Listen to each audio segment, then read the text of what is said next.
Good evening, everybody, and welcome to yet another edition of the Jerry and Carol Harris Jewish Destiny series. Tonight, we are covering class part session, whatever you want to call it, number 13. And we are delving deep into the book of Judges to understand the time period of the Judges, a very, very tumultuous time period that we have in front of us with the book of Judges. So first off, I want to thank you all for coming tonight. I want to thank everyone who's listening with us here on Zoom, on social media, or later on TorahAnytime.com. And we have a lot to cover tonight. Now, on our initial outline, the calendar, if you will, we put that there would be two classes on Judges. On the outline I'm about to give you, see, I went and gave you the details of all the Judges. We'll see how far we get tonight. And if anyone looks at this and gets scared, I'm going to try and get all this content covered with you tonight. Don't worry, quite possibly we will be doing this over the course of 2 weeks, and that's actually how we planned it. So don't get nervous. So the anyone who wants the outline is coming momentarily into the chat box, and you can check it out. And with no further ado, let's dive right in to talking about the Judges. So last week, for those who are with us, or if you caught up on the videos, by the way, all our videos are always posted on our website, www.torahcleveland.com, or you can get them directly from TorahAnytime.com, our video partner. And virtually every lecture I ever give is on TorahAnytime.com. All you have to do is search Rabbi Landis, Pinchas Landis, you'll find those lectures. So last week we said goodbye to Yehoshua ben Nun. It's Joshua, it's the successor of Moshe, the one who conquered Israel, brought the Jews into Israel, settled Israel, and we then concluded the generation that Moshe was a part of, that Joshua was a part of, a generation known as the Zikanim, or a time period, I should say, known as the Zikanim, the elders. And once the elders had passed away, then we go into our time period now that we know as the time period of Judges. And as we explained, Judges does not mean judges necessarily, like the Hebrew word dayan, which means a real actual halachic judge who sits with a fancy robe and a wig and a gavel. Not necessarily. It means that they restored justice to the Jewish people, because each and every single one of the 15 I'm almost more comfortable using the Hebrew word because the English word misleads us. The Hebrew word is shofet.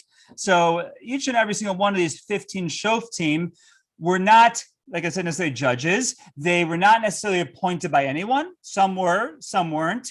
But what they did is they were essentially military leaders. That's what each and every single one of them have in common. They were in charge of the loosely bound military of the Jewish people. And when conflict came up, as we're going to see, it did quite often during this time period, that they were the ones who were successful in reinstilling the justice of the Jewish people.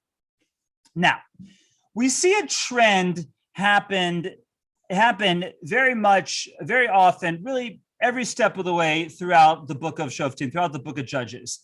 And it's a trend really that has repeated itself throughout Jewish history. We talked loosely last week about the idea of the canon, of the Tanakh, of the Jewish Bible, and we're going to talk more about it when we get to the time period that was actually canonized in the mid-Second Temple time period. But when we talk about the books of the Bible, the 24 books of the Bible, while many of them tell history, they're not history books per se. They were canonized because they have eternal lessons. And the eternal lesson, I believe, of the book of Judges is that we see really the trend of Jewish history right here at the beginning of our first sojourn in the land of Israel. And what's that trend? Well, we have the background, first of all, that even though Joshua strived to conquer the entire land of Israel, most of it was in fact conquered. There were a few pockets that were not yet conquered.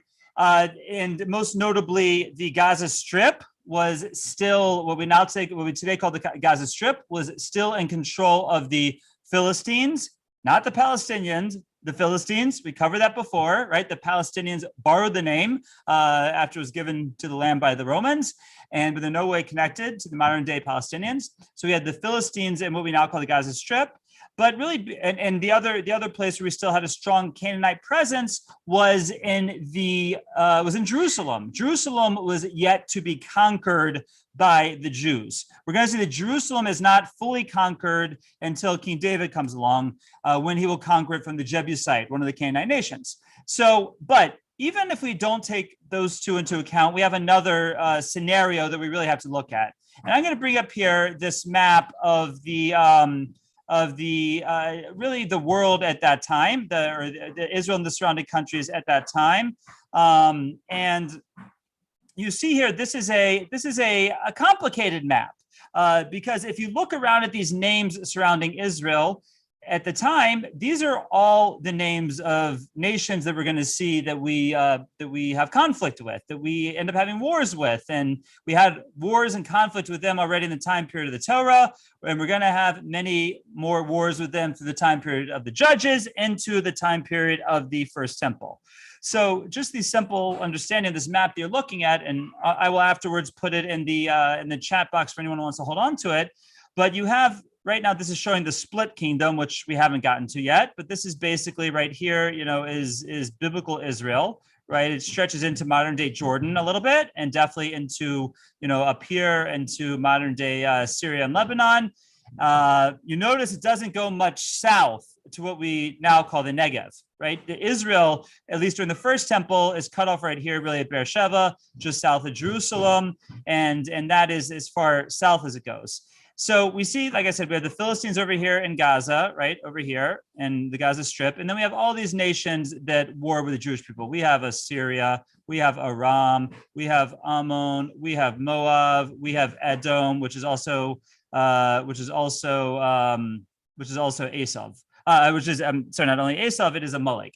So these are all our tormentors. And we're going to see during this whole time period, really every step of the way, there's going to be different ones of these nations that are going to challenge the Jewish people. And we are going to see that beyond just wars, we're going to see they also come with influence as well. And that influence is very, very problematic because, it's not like any of these nations are Jewish per se, practicing Judaism or a strong Jewish influence. No, they are all idolatrous because at this point, the only real monotheists in the world are the Jews. And therefore, whenever they influence the Jewish people, they bring in ideas of polytheism, ideas of idolatry, and they have a strong influence on the Jews. So the trend that we're really going to see throughout this whole time period that we're going to talk about tonight is that, things start off pretty solid for the Jewish people. By the way, as promised, here's that map coming through the chat box for anyone who wants the link. But, things start off pretty good for the Jewish people. Like, they just conquered Israel with Joshua. They had the influence of Joshua, which is like having the influence of Moshe. And things start off pretty good. But then we're going to say really from the beginning, there's going to be a decline. And that decline is caused solely by one reason and one reason only, and that is the Jews are influenced by their neighbors. They become involved in idolatry. We're going to see that for the most part, the idols of choice really for the Jews throughout the whole First Commonwealth are the idol of Baal and the idol of Asherah. Those are the ones that keep rearing their ugly faces. And the Jews become involved. And now, this is not to say, by the way, that they're abandoning Judaism, right? It's a very strange thing. We think that like nowadays, we've had a situation here in the east side suburbs of the Jewish community where every summer there's a group of Jewish missionaries, a group of Christian missionaries that come to the neighborhood. The Israel Fellowship missionaries or Israel Restoration missionaries, I think they're called, and they hand out their literature. And I always give them a run for the money because I want to let them know they're not welcome. But so we think like when missionaries come, they're trying trying to convert Jews to become Christians and then therefore leave Judaism. It wasn't like that in the time period when Jews were into idols, because while they might have worshipped idols, they also went to shul on Shabbos, they put on tefillin, they kept kosher. So they were like Jews for Getchgalach is what they were, like Jews for idols. That's really what they were. But they, it was a strange phenomenon that went on there. Now, this is not only backed up by the words of our prophets, this has been backed up by archaeology, because there have been different parts throughout Israel as they've been digging, where they will dig up certain areas and they'll find two altars. Now, as we mentioned last week, altars really should only be in the Mishkan at this point. So the fact that there was an altar anywhere besides the Mishkan was already a little bit of a problem. But be it as it may, they would regularly find, especially in the north, they would find two altars next to each other. One that would have the logo, if you will, or the emblem or the shield of different types of idols and idol worship, and other ones that were blank, that had no signage or symbolism on them. So the idea was that this was the altar for the idol, and this was the altar for Hashem. And that was what was practiced throughout the whole first temple. Now, it's easy for us to look at this and say, like, how primitive were they? Because let's face it, when we think about idol worship today, we're thinking about people who, like don't wear clothing or wear scant of clothing and dance around and say strange incantations, or the best of them are maybe the Buddhists, who at least have their little statues of Siddhartha Gautama, which I always wonder, if the guy never ate, how was he so fat? But be it as it may, that's that's like we'll call it maybe the advanced idol worship in the world. Okay, we get to Catholicism and Christianity. Maybe Catholicism is also idol worship, but we think of it as something fairly primitive for the most part. We're going to see that's because we are an outgrowth of the post-idolatry revolution. In other words, there was a time period up until the beginning of the Second Temple when everybody, Jew and Gentile alike, had a tremendous desire, a natural desire to worship idols, to be involved in polytheism, right? And in fact, there's a famous section of the Talmud where Rav Ashi, the redactor of the Talmud, the redactor of the Babylonian Talmud, is referring to one of the idolatrous kings, and he talks about him disparagingly. And it's Menashe is the one. We're going to talk about him in a few weeks. And that night, Menashe comes to him in a dream and says, why are you talking about us in such a disparaging way? If you were alive when we were alive, you would have picked up your cloak to run to worship these idols. Right? You don't know what we were dealing with. So we're going to see how that changed. We'll leave that as a cliffhanger for now, how that changes with the Second Temple. But be it as it may, we are living post-Second Temple, right? So we are living in the time period when the inclination in mankind to be involved with idolatry doesn't exist. And that's why you don't find a lot of idolatry in the world anymore. But at this time period, there's a tremendous desire for it. So just like, nowadays, there's Jews who transgress, unfortunately, with many things. A lot of Jews speak Lashon Hara. They speak ill of one another because it's so hard for a Jew to keep their mouth shut. I mean, let's face it. Right. I mean, when I grew up in Atlanta, there's a common misconception that as long as you end a sentence with either bless his heart or bless her heart, you can get away with saying whatever you want. Oh my gosh, did you see that dress she's wearing? Bless her heart. Oh my gosh, did you see what he did in that meeting the other day? Bless his heart. Right? But still Lashon Hara. It's not how a Jew talks. It's negative talk. But we all struggle with it. It's very challenging for us. So that's how I like to understand what idol worship must have been during the First Temple. So as the Jews, well, Israel for the most part has been conquered. We have all these neighboring nations that are still quite idolatrous, and they're having their influence on the Jewish people. So we see a blueprint start to take shape that has really played itself out throughout really all of Jewish history. And that is that things are going good. The Jews are affluent. They're successful. They become influenced by their neighbors, by their peers. They start to adopt the customs of their neighbors and peers.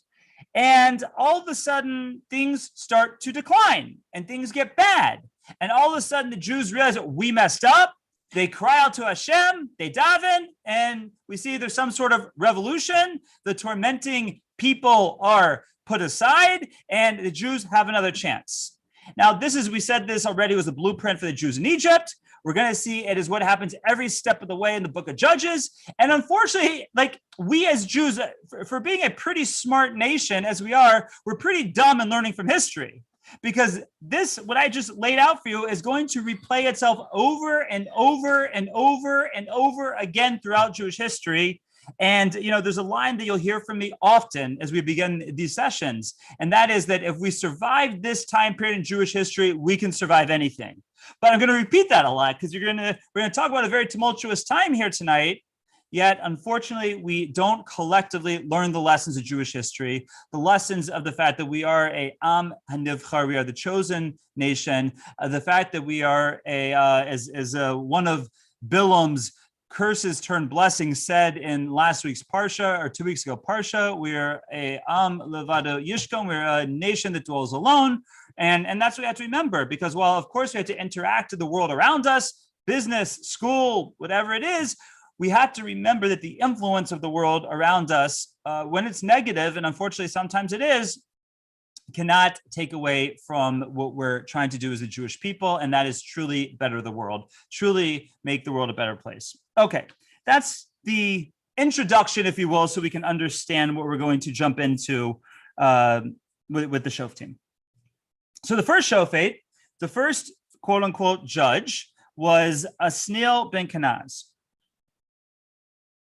Now, Asniel ben Kenaz was from the tribe of Yehuda, the tribe of Judah. Now, there was, by the way, never thought that he would be the king, because as we're going to see, the king does come from the tribe of Judah, but the whole concept of king isn't on the table yet. So the first leader is Asniel ben Kenaz from the tribe of Judah. He is both the nephew and the son-in-law of the great Kalev, who we've talked about before.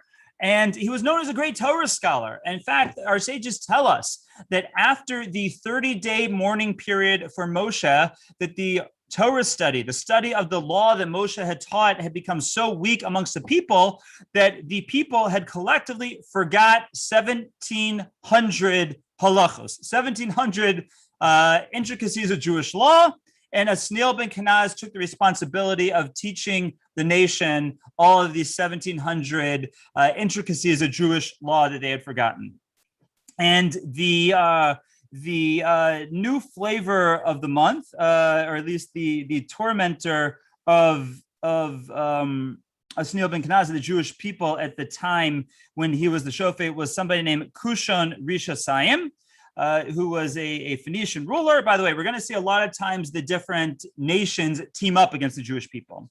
But Kushon Rishasayim is the tormentor of the Jewish people. He conquers the land of Israel for a little bit. The Jews are subjugated to him, which again is the trend that we're going to see. They pay tribute to him. And then Asniel ben Kenaz rises as the leader, and he leads the Jewish people to war against Kushon Rishasayim, and he's successful. Our blueprint playing out as it always does. Now, after that, there were 40 years of peace, right? So we have this onslaught from Kushon Rishasayim. Asniel, right? The Jewish people dive into Hashem. They come back to connect to Hashem, and Asniel ben Kenaz fights the fight. 40 years of peace. Okay, go on to number 2. Now, we mentioned last week, so I'm not going to go into it too much this week, but according to our sages, this is the time period where those terrible stories from the end of the book of Judges, the story of the idol of Micha and the concubine of Gibeah, that they happened at this point in time. We talked about that last week. You can go check out last week's class for more detail on it. But the point that is very important to keep in mind is the fact that when we see the second Shofet, so to speak, come into his own, his name is Ehud ben Gera. And Ehud ben Gera is from the tribe of Benjamin, which is fascinating because Benjamin was the tribe whom the Jewish people fought a civil war against and almost completely wiped out. And yet we see shortly after that civil war that Ehud ben Gera becomes the Shofet, becomes the leader. And it just goes to that idea that we've said time and time again, that Judaism is, that the Jewish people are a meritocracy. That even if you come from a tribe that was almost wiped off the face of the Jewish planet in the Civil War, still, if you're the best guy or the best woman for the job, you can still rise to that job as a Jew. And Ehud ben Gera is the second of the Shoftim. Now, when Ehud ben Gera has again, the trend goes again, the idol worship, the decline, the subjugation. We see this time that the tormentor is the nation of Moab.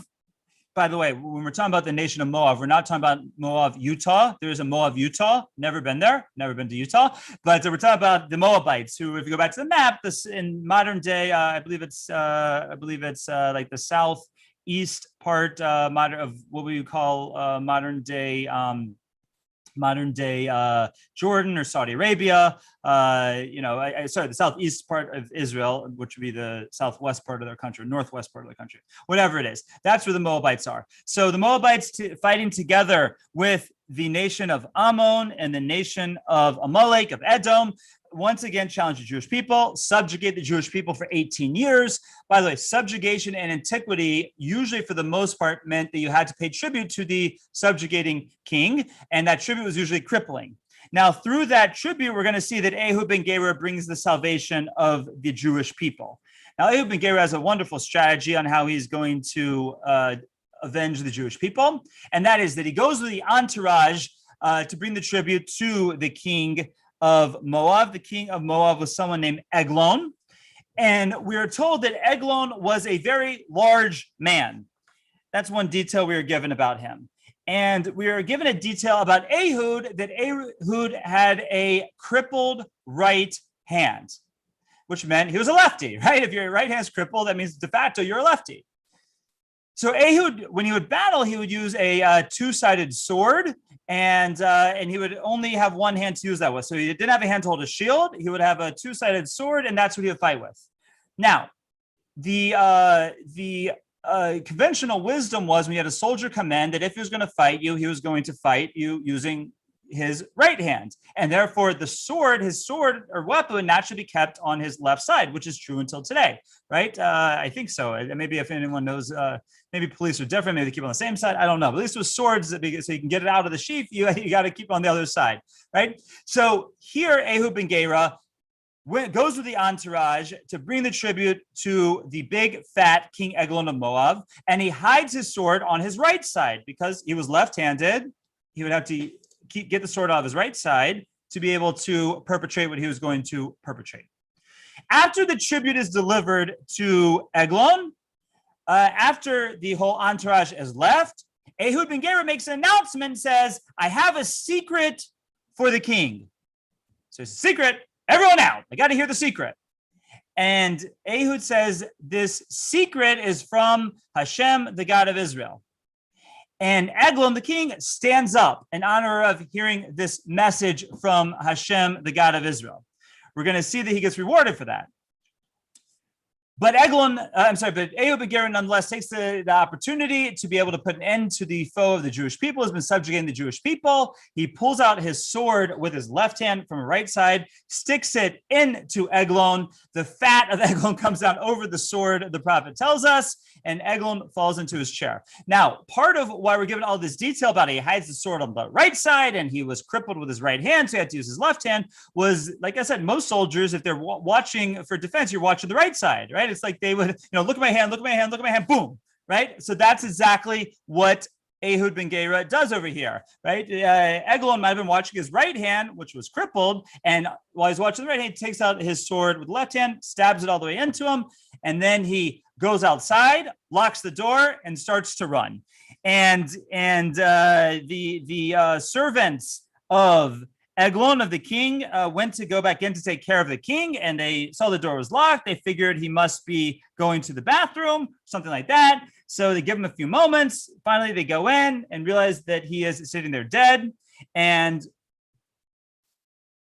after this, the Jewish people attack the Moabites and are free from the Moabites for the next 80 years. So Ehud ben Gera, the second of our show team, is able to bring peace to the land for a total of 80 years. So at this point, we're 120 years into the time period of the judges. We've had two major tormentors, two major wars, and roughly 100. All that is about 120 years together. And except for the time period of subjugation, everything else was a time period of peace. Okay. Shofet number 3 is someone by the name of Shamgar. Now, Shamgar probably only ruled for about a month.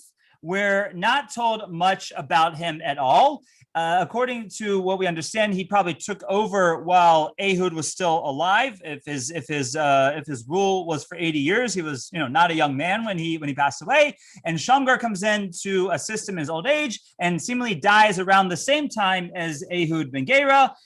Shamgar is from the tribe of Levi, and the tormentor that he fights is once again the Philistines, the police team from the Gaza Strip, or the tormentor that he fights in his time. Okay. Now, that's an interesting thing about the book of Judges, is that sometimes we're given a lot of detail about certain judges, and sometimes we're given almost no detail. And basically what we know about Shamgar is what I just told you. Judge number 4, Shofet number 4 is none other than the famous Devorah, the prophetess, the judge, Devorah. Now, who is Devorah? Devorah comes onto the scene at the time period. It seems at the time period either towards the end of Ehud ben Gera's rule or the beginning of Devorah's rule or somewhere in between, that we have the new tormentor of the Jewish people come on the block again, which must meant the Jewish people were involved once again in idol worship and in things to lose the divine protection that usually protects us. And it's one of the Canaanite nations now known as Chatzor, and the king's name is Yavin. So it's Yavin Melech Chatzor, Yavin king of Chatzor. And Yavin in Chatzor is known for having all kinds of modern technology. They had steel weapons, they had armor, and beyond that, they had a great military general, military strategist by the name of Sisera. Okay, that's the tormentor at this time of the Jewish people.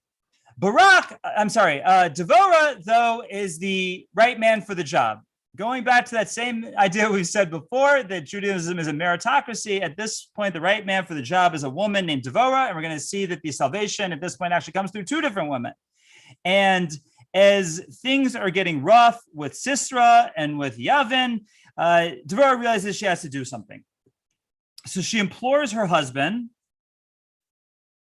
whose name is Barak ben Avinoam, not to be confused with Barack Obama, not related, but Barak ben Avinoam, who is also known to us as Lapidus.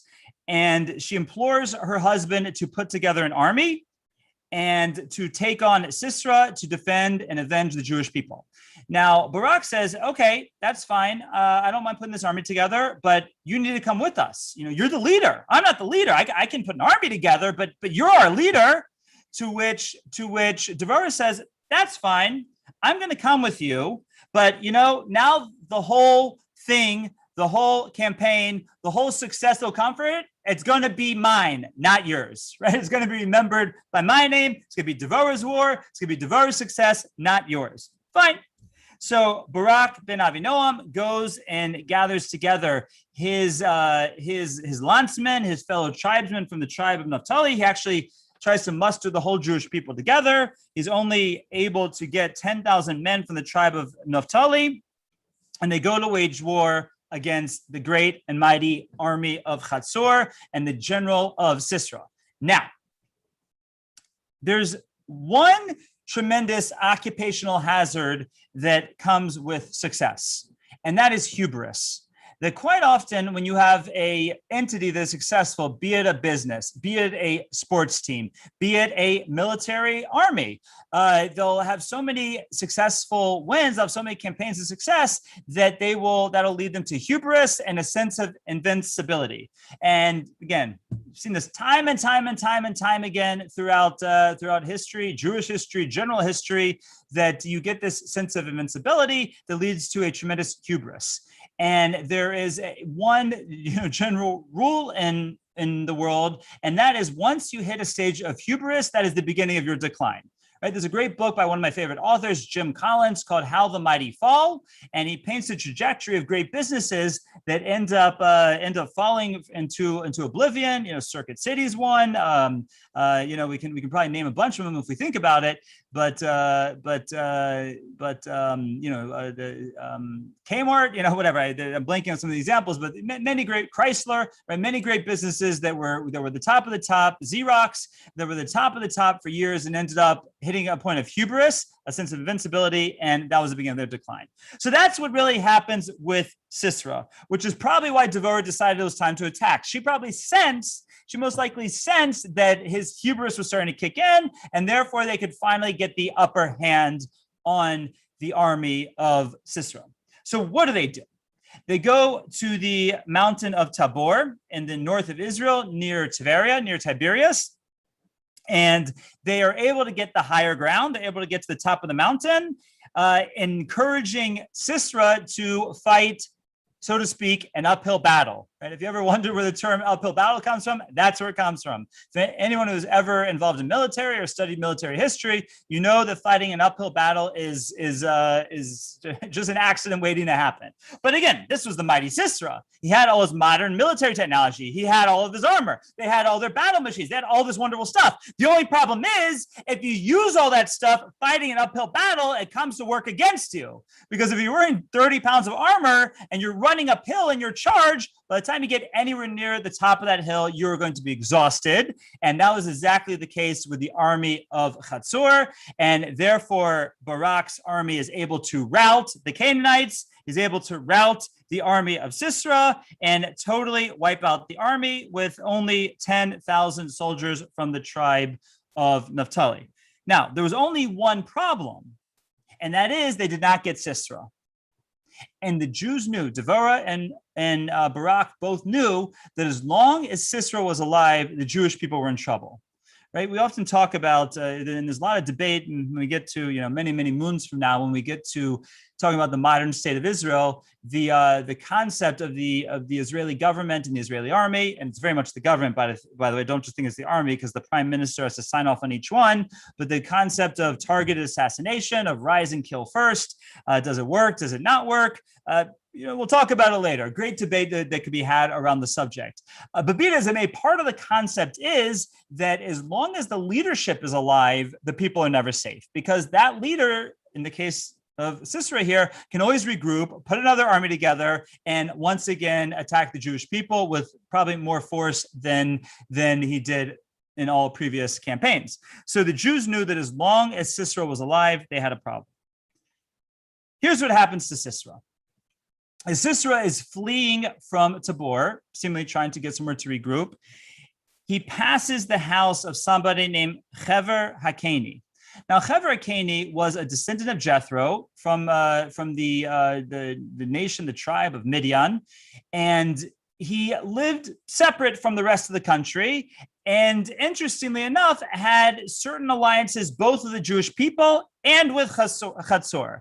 In other words, he was Switzerland, right? He was neutral. He had neutrality treaties with both of them, and therefore, when Sisera passes the house of Hever Hakeni, he figures he's going to be safe in such a house. Enters our next female heroine of the night, Yael, who sees, she knows what went on in the battle at Tabor. She sees Sisera coming her way, and she encourages Sisera to come take refuge in her house. Her husband is away at that point, and she brings in Sisera. If we stick with just the words of the prophets, we see that she gave him milk. He became tired, fell asleep. She put a blanket on him, and then proceeded to pull the stake out of the tent and drive it through his temple, killing him once and for all. Now, just to make things a little bit spicy here tonight, our sages say beyond the milk and the blanket and the bed and the tired, she also seduced him. And part of his exhaustion came from the seduction that she perpetrated in order to wear him down, in order that he would fall asleep and not have as much strength. And that is what she did in order to get Sisera into a state where she could drive the stake through his head, leaving Yael as one of the great heroines of Jewish history, the one who brought salvation to the Jewish people at this time. And as you see, Yael most likely wasn't even Jewish. There are opinions that they were Jewish, or maybe she converted later, but at this time, it almost seems for sure that she was not even Jewish, but she became definitely known as a great heroine of the Jewish people, because in this one righteous act, she saves the Jewish people from the hands of Sisera. Now, there's one other interesting detail that we're told about Sisera. When it comes to us first from the song of praise that Devorah sings at the end of the campaign. And then our sages expound on what it means, and it comes to be a very fundamental, have a fundamental place in Judaism, in Yiddishkeit. And that is that Devorah's song tells us that Sisera's mother was waiting anxiously for her great son to come back from war. And as the time goes on and she doesn't see him coming back, she doesn't see the army coming back, the time has passed and they should have come back, she starts to cry. And the cries take a different pace. They start off slow.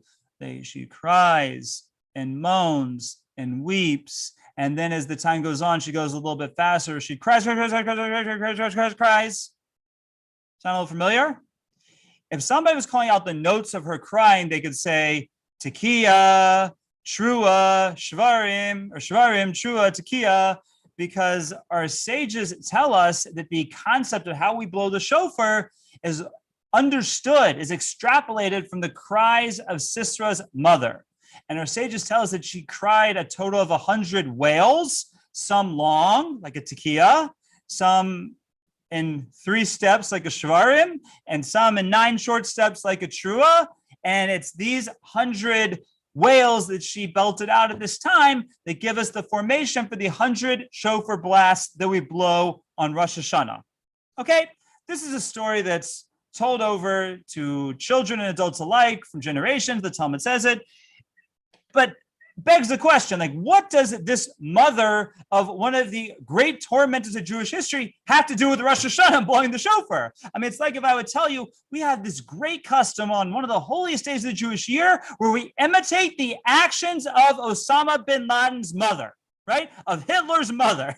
And that's essentially what this was. That's the equivalent of what Sisera's mother was in her time period. So why in the world are we taking these wails, these 100 wails of Sisera's mother, and making that the formation of the shofar service as we know it until this day? So the answer is that we learn a lot from Sisera's mother, actually, and that is that here, even though she was the mother of evil, right, the evil's mother, so to speak, still she had that sensitivity of a mother to where she could cry and belt out and wail like any other mother would at the knowledge of her son being lost. So to speak, all the hatred for the Jewish people, all of the hardening of war and being a military mother, all of that she should have had, when it came to losing her baby, when it came to losing her son, all bets off, and she cries out in the tremendous loss of her son. And to a certain extent, that's what we're supposed to do on Rosh Hashanah. That we might have all types of facades, all types of spiritual growth or non-spiritual growth that has overtaken us, that has hardened us, that has made us not necessarily the people we want to be in the year ahead.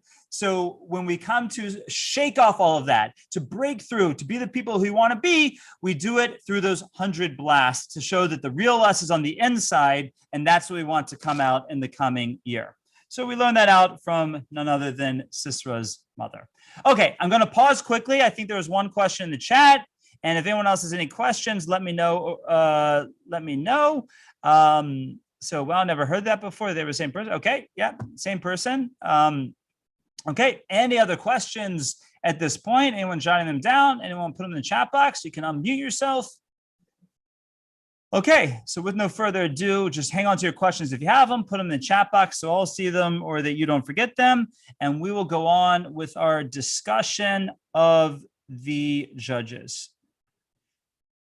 So after Devorah and Sisera, we see again there's 40 years of peace for the Jewish people. There's no other challenge during the time period of Devorah that we're told about.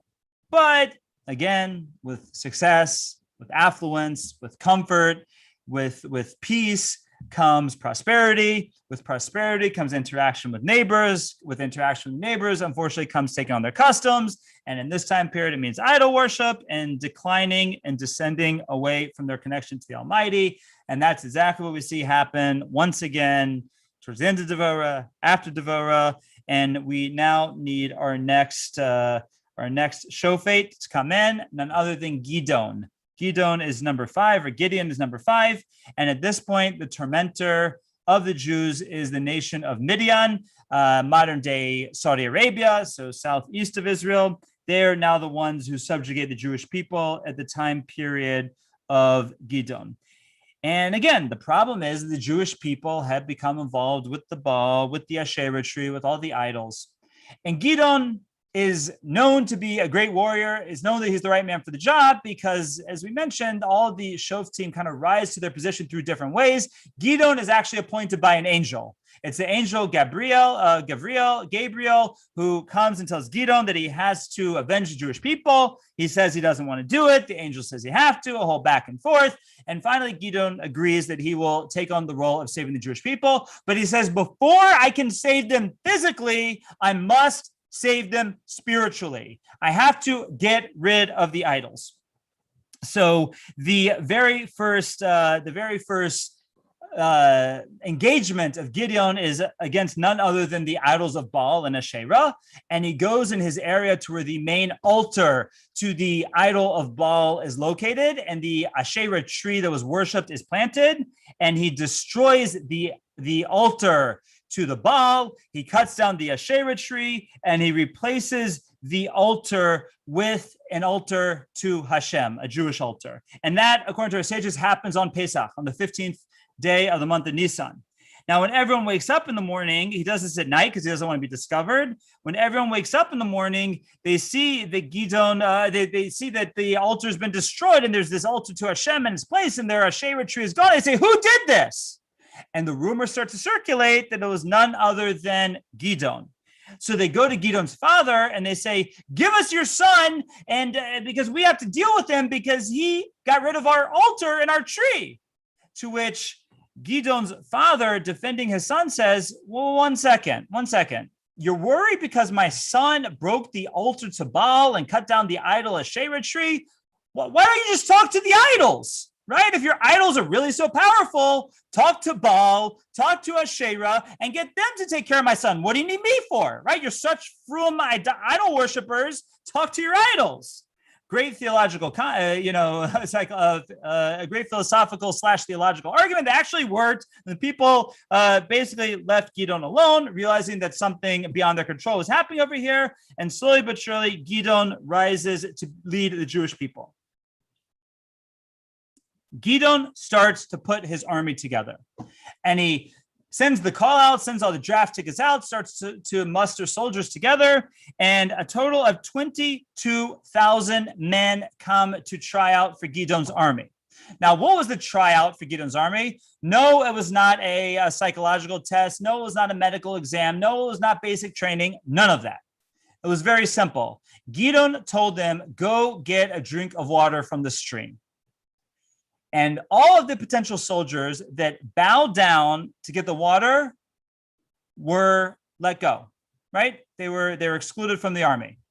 All of the potential soldiers that kneeled down and squatted down to get their water, those were the ones that Gidon let into his army, because he figured that if they're bowing, like they're going to prostrate themselves, these are the ones that worship idols or might be idol worshipers. Can't have them in my army. We need to have the will of the Almighty in our army, and I can't have anyone who worships idols.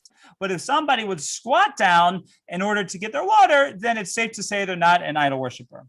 So out of those 22,000 soldiers, he had a total of 300 in his army. Okay? 300. But again, he was putting together a spiritual army, not necessarily a physical army. Reminds me of the famous story, and there's a lot of similarities here, as we're going to see, of the conquering, or the defense of the town of Tzfat in the north of Israel in the 1948 war. So Tzfat was defended by, I forget the number, 100, 200, 300 Haganah soldiers, very few, and it was at that time completely surrounded by Arab villages. Something like 10 Arab villages surrounded the town of Tzfat. Again, they had the high ground, but the Arab villages were already up into the mountain as well. And somebody asked Yitzchak Rabin, who was the general in charge of Tzfat at the time, he said, what's your battle plan? How exactly are you going to defend Tzfat? He goes, oh, it's simple. These fiery angels are going to come down from heaven and take out their fiery swords and defend us and kill all our enemies. And someone said to him, like, General, have you lost it? Do you really think that's what's going to happen over here? He said, no, but that's more likely to happen than my soldiers actually defending this mountain and being successful. So what ended up happening was the soldiers really through an amazing military tactic called smoke and mirrors, right? Called deception. They had this great weapon known as the Davidka, which was nothing more than a big sound maker, a big grogger basically, and it made a lot of noise and didn't do much damage. So the soldiers in Tzfat employed the Davidka to be able to make a lot of sounds, to make it sound like there were more of them than there really were, to make it sound like they had more artillery, more weapons, more bombs. And the Almighty kicks in to make it rain, even though it was June in Israel at the time, or May in Israel at the time, where it usually doesn't rain. He made it rain that night. And there's a rumor that one local Jewish resident told a Arab resident when she asked about the sound, she said, "What do you guys have over there?" And the Jewish lady said, "Oh, we have the nuclear bomb." To which at that point, all of the Arabs fled from the mountain of Tzfat without a shot being fired, right? That's the great battle of the Davidka and the deception of how the Jews defended Tzfat. And by the way, we're going to see here the story of Gidon is almost exactly the same, right? It's amazing the parallels in history. So 300 men against the nation of Midian, who totaled about 150,000 soldiers. So it's 150,000 to 300. And what Gidon does is at night, they plan a sneak attack, and he gives every single one of his 300 soldiers 3 items. He gives them a torch. He gives them a jug, seemingly a closed jug, not a glass jug, but like a barrel, like a small barrel. And he gives them a shofar. And he divides his 300 men into 3 encampments. Now it's 3 encampments of 100 each. And they make 3 flanks around the army of the Midianites, 100 on one side, 100 in the back, 100 on the other side, leaving the road back to Midian open. And at Gidon's sign, all of the 300 soldiers pull the jugs off of their torches, crash their jugs onto the ground, breaking them, making a loud sound, and then blowing their 300 shofars. What does this do? It creates a sense for the Midianites that they were surrounded, because they saw the 300 torches, and usually, at least at that time in military warfare, not every soldier had their own torch. It was usually 1 torch per unit or per battalion or whatever it was. They hear the shofars. Again, not every soldier would have their own horns in antiquity, 1 per battalion, 1 per unit. They hear the loud sound. They see all the fire surrounding them. They think they're surrounded by tens of thousands of soldiers. And in a complete state of chaos, all of the Midianite soldiers pull out their swords and just start swinging them in any direction they can find. And at that time, 120,000 of the roughly 135,000 or whatever it was Midianite soldiers are killed by their own swords and the chaos and the ruse that was caused by Gideon. 15,000 run away through the open space that was left. Eventually, Gideon catches up to them, captures their king, puts their king to death, and the Jewish people are safe from the Midianites for the next 40 years. Okay, so if you want to know where Yitzchak Rabin got the idea from the Davidka, it sounds a lot like Gidon at the time of his battle with Midian, but which just goes to show you, because we said before that when we have stories in our prophets, in our Nach, in our Torah, in our Tanakh, that these are the timeless stories. They're meant to teach us timeless lessons. So what's the timeless lesson of Gidon? Is it that, oh, if you can come up with a little bit of deception, you can win any war? No, not that at all. I think the lesson is really what Yitzchak Rabin was really saying at the time of the defense of Tzfas was that when you have the Almighty on your side, that's when the numbers don't matter, the tools don't matter, the weapons don't matter. 300 soldiers can beat 150,000. And it's because Gidon, we saw, was concerned first and foremost about the spirituality of the Jewish people, of getting rid of the idols and making sure they had no idol worshipers in his army, before he was concerned about the military tactic. And that's really, again, we see it play time and time again throughout the first temple, throughout the second temple, that when the Jews have military success, It usually doesn't make sense militarily, right? It doesn't make sense strategically, but it's because they have the Almighty on their side, and that's true until modern times with the modern day situation in Israel, and that's why I always say that just like the Israeli army needs the Air Force and the all the different brigades, they need their spiritual core as well. Because if they don't have a spiritual core, how can you expect this tiny army in this tiny country can defend 30 whatever enemies that are waiting on its borders to pounce them down? Okay, that's the lesson we take from Gidon. Now we run into really one of the saddest stories in the whole book of Shoftim. And again, a trend that we see time and time again in Jewish history. And that is quite often when we see a great leader, we see that their children or their child comes along to completely undo everything that the father did. And one of the main examples we have of this is right here with Gidon's son, Avimelech.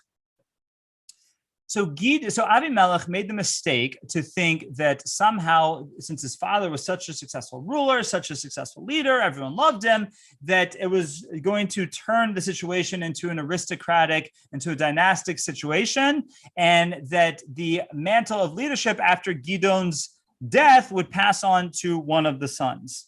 The only problem was that Avimelech was one of 70, right? Gidon had 70 sons. So Avimelech, as is often done in ancient warfare, wants to make sure that there's no competition for the position. So he kills 68 out of his 69 brothers. And we see that there's one of his brothers, Yosam, who survives, who escapes. But that's like, Avimelech, so to speak, has Shalom Aleichem to trying to rule the Jewish people. And we see that Avimelech really only gains control in the area of Shechem. Now, Shechem, our sages tell us, is an area that is always known for terrible things in Jewish history. First of all, we see that that's where Yosef is captured and sold into slavery by his brothers. Even into modern times, Shechem is never, it's not an area of Jewish sovereignty, not a very wonderful place for the Jews, even right now.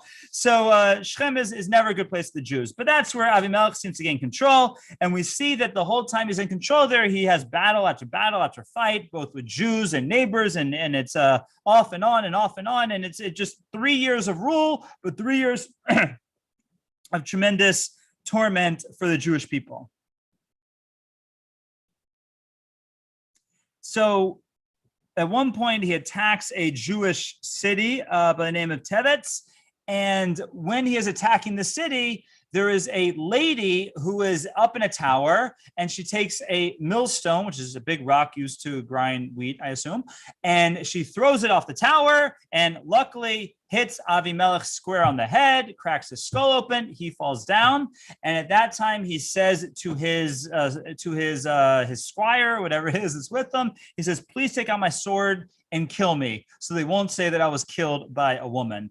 Right, that's how vain this man of Avimelech was, and that ends his terrible 3 years of rule.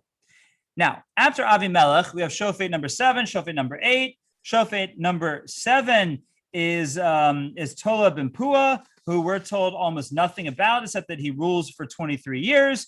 Following Tola ben Pua is Yair HaGiladi, who we're told also very little about, except that he ruled for 22 years, and that he had 30 sons who each had 30 horses, and he built for them cities known as Chavas Yair, and that's about all that we are told about Yair HaGiladi. Which brings us to another sad story, or a story that starts off good but ends sad, and that is Yiftach HaGiladi. Yiftach is the 9th of our Shoftim, the 9th of our rulers. And we see that Yiftach and his family was the outcast of his family. He was the son of a Pelegish. We talked a little bit before about the difference between a Pelegish and a wife. He was a son of, we'll say, a partial wife, but not a full wife. And he's sent away from the family as the outcast because they don't want him to inherit with the other brothers. So Yiftach goes off to the good land and hangs out with his ruffians, he falls into a bad crowd, and they become his friends. And the Jewish people also head into a bad place after Avimelech, and now we're going to see that's a nation of Ammon that is going to rear their ugly face against the Jewish people. Ammon attacks, and there is a understanding that Yiftach is the one who can bring salvation to the Jewish people. So they approach Yiftach and they say, "We want you to come. We want you to defend, to avenge the Jewish people. Please, we know that you and your ruffians can take care of it." And Yiftach says, "Okay, that's fine, but don't think that you cast me away once. You come for your needs and bring me back. You're just gonna cast me away again. No, if I'm coming to fight your wars, I'm gonna lead your people afterwards."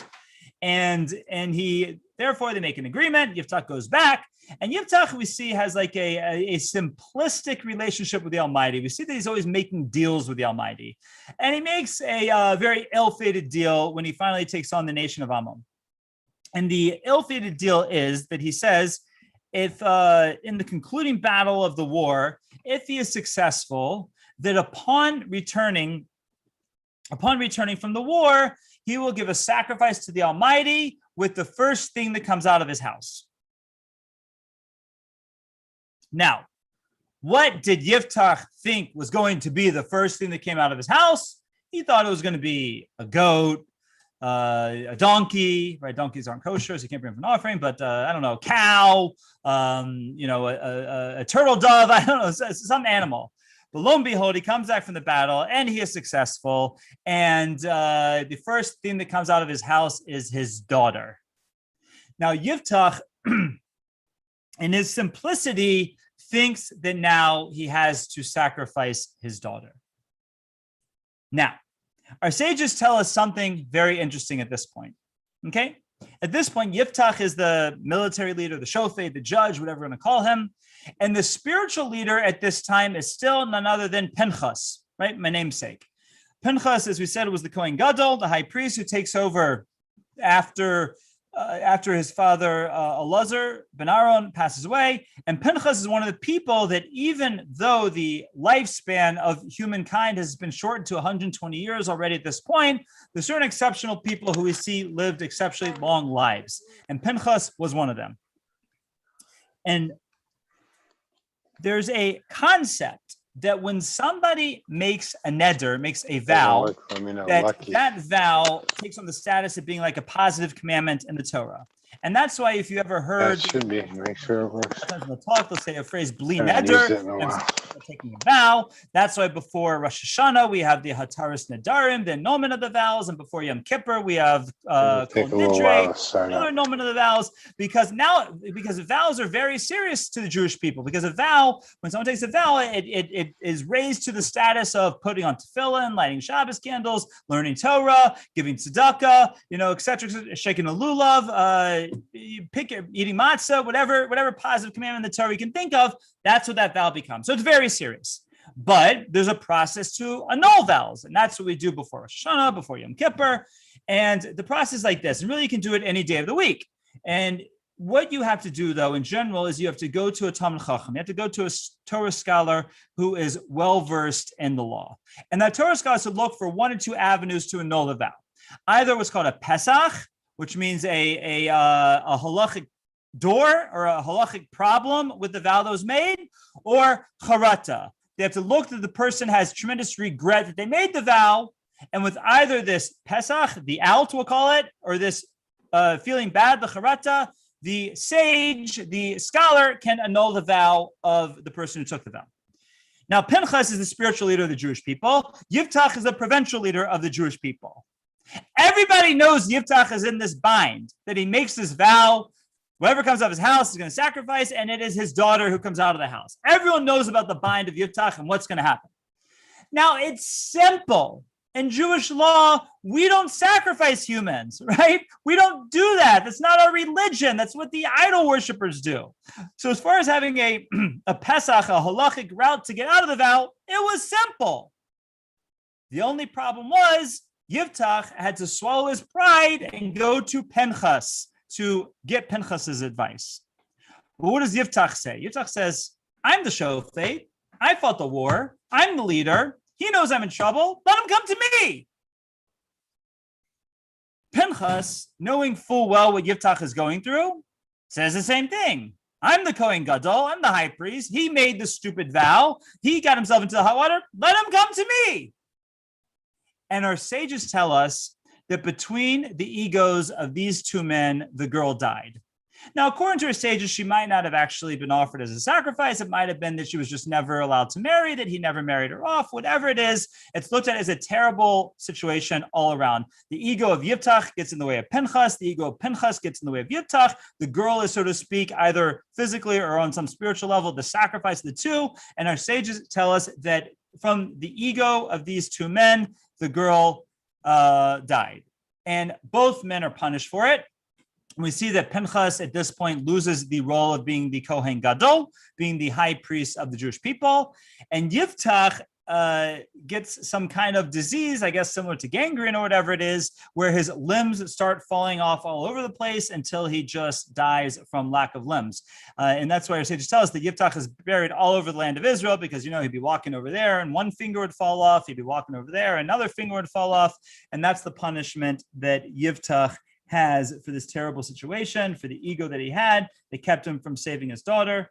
Now, at the end of Yiftach's career, there's actually a civil war between Ephraim and the rest of the Jewish people, because Ephraim was upset that they weren't involved in the war with Ammon. They didn't get any of the booty. So there's also a civil war.